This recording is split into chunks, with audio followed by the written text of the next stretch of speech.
یا میرے اللہ مجھے صبر عظیم عطا فرما کہ میں اس لڑکی کا کیا کروں. یہ تو ایک ایسا امتحان ہے جس میں بمشکل ہی پاسنگ مارکس آئیں گے. تم آخر چاہتی کیا ہو؟ آپ میرے پاس ہو جائیں نا، میں وعدہ کرتی ہوں اس کے علاوہ آپ سے کچھ بھی نہیں مانگوں گی. تم یہیں پر لیٹو، میں تمہارے پاس ہی ہوں. اس کے قریب ہی کچھ کھینچ کر بیٹھ گیا تھا. میری بات سمجھنے کی کوشش کرو. بیڈ بہت ہی چھوٹا ہے اور اگر میں بھی اس پر تمہارے ساتھ آ کر لیٹ گیا تو یہ بیڈ ٹوٹ جائے گا. پھر ہاسپٹل والے تم سے فائن لیں گے اور اگر تم نے فائن نہ دیا تو وہ تمہیں جیل لے جائیں گے. نہیں، مجھے جیل نہیں جانا. اس نے معصومیت سے نفی میں سر ہلایا تھا. تو بھی ٹھیک ہے، سو جاؤ. میں ایک شرط پر سو جاؤں گی، اگر آپ میرے پاس بیٹھے رہیں. آپ میرے بالوں میں انگلیاں چلائیں جیسے فلموں اور ڈراموں میں ہوتا ہے. ارسل کا چہرہ شرم اور غصے کے مارے لال ہو گیا. آج سے پہلے وہ کبھی بھی کسی عورت کے پاس نہیں گیا تھا. پاس جانا تو دور کی بات، اس نے تو کبھی کسی سے حد سے زیادہ بات بھی نہیں کی تھی. اور ابھی صبح شام اس کا اس لڑکی کے ساتھ ہی ٹاکرا ہو رہا تھا. دل پر پتھر رکھ کر وہ اس کے ساتھ جا کر بیٹھ گیا. پھر کہنے لگا، پرومس، اگر میں تمہارے پاس بیٹھا تھا تم سو جاؤ گی. وہ بچوں کی طرح سر ہلا کے کہنے لگی کہ ہاں ہاں میں سو جاؤں گی. بیڈ کے ساتھ موجود بینچ پر ارسل بیٹھ چکا تھا. وہ لڑکی آنکھیں بند کیے لیٹی تھی. ارسل کو بیٹھا دیکھ کر کہنے لگی، ایسے کیوں بیٹھے ہیں؟ بالوں میں ہاتھ پھیرے نا. وہ اس کے بالوں میں ہولے ہولے انگلیاں چلانے لگا. اس نے معصومیت سے اپنی آنکھیں بند کر لی تھی.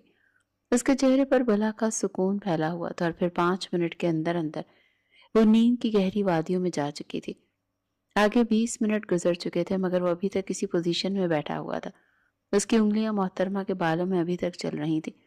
دروازے پر دستک ہوئی تو وہ جلدی سے ہوش کی دنیا میں آیا. وہ ہڑبڑا کر اس سے دور ہٹا. نرس جب اندر داخل ہوئی تو اسے دیکھ کر حیران رہ گئی. سر، مجھے لگا تھا آپ گھر جا چکے ہوں گے. ہاں، میں اپنا موبائل اس کے کمرے میں بھول گیا تھا، بس وہی لینے کے لیے آیا تھا. سر، ہمیں جلد از جلد ان کے گھر والوں کے بارے میں پتہ لگانا ہوگا ورنہ ان کو سنبھالنا ہمارے لیے بہت مشکل ہو جائے گا. میڈم ندا، میں بھی اپنی پوری کوشش کر رہا ہوں. آپ ٹرائی کریں کہ ان کی یادداشت واپس آ جائے کیونکہ یہی واحد راستہ ہے. اس کے علاوہ ہم ان کے گھر والوں تک نہیں پہنچ سکتے. جی سر، میں پوری کوشش کروں گی. اس نے جلدی سے ہاں میں گردن ہلائی. وہ اس کے پہلو سے نکلتا ہوا کمرے سے باہر چلا گیا تھا. کھلی ہوا میں جا کر وہ گہرے گہرے سانس لینے لگا تھا اور خود کو کمپوز کرنے کی کوشش کرنے لگا تھا. بہت ہی عجیب لڑکی ہے. حد ہوتی ہے بچگانہ حرکتوں کی. محترمہ میں اگر ذرا سی بھی عقل ہوتی تو میں اس کو کسی اور ڈاکٹر کے حوالے کر دیتا. لیکن جس طرح کی اس کی حرکتیں ہیں مجھے ڈر ہے کوئی ناجائز فائدہ نہ اٹھا لے. غلطی ساری میری ہے. اس رات مجھے تیز ڈرائیونگ کرنی ہی نہیں چاہیے تھی. وہ اپنی پیشانی کو مسلتا اس کے بارے میں سوچتا ہوا پارکنگ ایریا میں آ گیا تھا. اگلی صبح جب وہ ہاسپٹل گیا تو حرین کے کمرے سے شور کی آوازیں آ رہی تھی. جب وہ اندر داخل ہوا تو اسے اپنا سر گول گول گھومتا ہوا محسوس ہوا. حرین نے پورا کمرہ سر پر اٹھایا ہوا تھا اور وہ پورے کمرے میں گول گول گھوم رہی تھی. نرس ہاتھ میں انجیکشن اٹھا کر پریشانی سے اس کے پیچھے پیچھے بھاگ رہی تھی. حرین بیٹا، میں آپ سے پرومس کرتی ہوں آپ کو ذرا بھی درد نہیں ہوگا. نہیں، میں نے آپ کے پاس نہیں آنا. آپ جھوٹ بولتے ہیں. مجھے پتا ہے مجھے درد کریں گے. ارے ڈاکٹر صاحب، میرا پیارا ڈاکٹر آ گیا. وہ اسے کہتی اس کی طرف بڑھی اور پھر اس کے پیچھے جا کر چھپ گئی تھی. پکڑ کے دکھاؤ، مجھے پکڑ کے دکھاؤ. ارسل کو غصہ آ گیا. اس نے حرین کے بازو کو پکڑا اور اسے ایک جھٹکے سے اپنی جانب کھینچا. حرین کی کمر ارسل کے سینے سے جا کر لگی تھی جبکہ اس کے دل کی دھڑکنیں بھی ایک لمحے کے لیے رک گئی تھی. تم اس کو انجیکشن لگاؤ، میں اس کو پکڑتا ہوں، ارسل نے سخت لہجے میں کہا تو نرس مسکراتے ہوئے فاتحانہ انداز میں حرین کی طرف دیکھنے لگی جو چھوٹے بچوں کی طرح منہ وسوڑ رہی تھی. جیسے ہی وہ انجیکشن لگا کر فارغ ہوئی تو حرین کا باجا پھر سے شروع ہو گیا تھا. خاموش ہو جاؤ ورنہ میں نے تمہیں چاکلیٹس لا کر نہیں دوں گا. مجھے درد ہو رہا ہے. اگر آپ کو کوئی انجیکشن لگاتا تو میں آپ سے پوچھتی کتنا درد ہوتا ہے. وہ اپنے آنسو بے دردی سے صاف کرتے ہوئے اسے ڈانٹتے ہوئے بولی تھی جبکہ اس کے اس انداز پر وہ اش اش کر اٹھا تھا. کسی میں اتنی ہمت نہیں تھی کہ وہ ارسل کے سامنے اونچی آواز میں بات کرتا اور حرین صاحبہ اس سے بحث کر کے ہی دم لیتی تھی. چلو مجھے تم سے کچھ ضروری سوالات پوچھنے ہیں. مجھے ان کا ٹھیک ٹھیک اور سوچ سوچ کر جواب دینا. وہ ابھی تک اپنے بازو کو سہلا رہی تھی. پھر گھور کر ارسل کی طرف دیکھنے لگی. کہنے لگی آپ میرے ساتھ ایک میٹنگ کرنے والے ہیں؟ کہیں ایسا تو نہیں کہ آپ مجھے پرپوز کرنے والے ہیں؟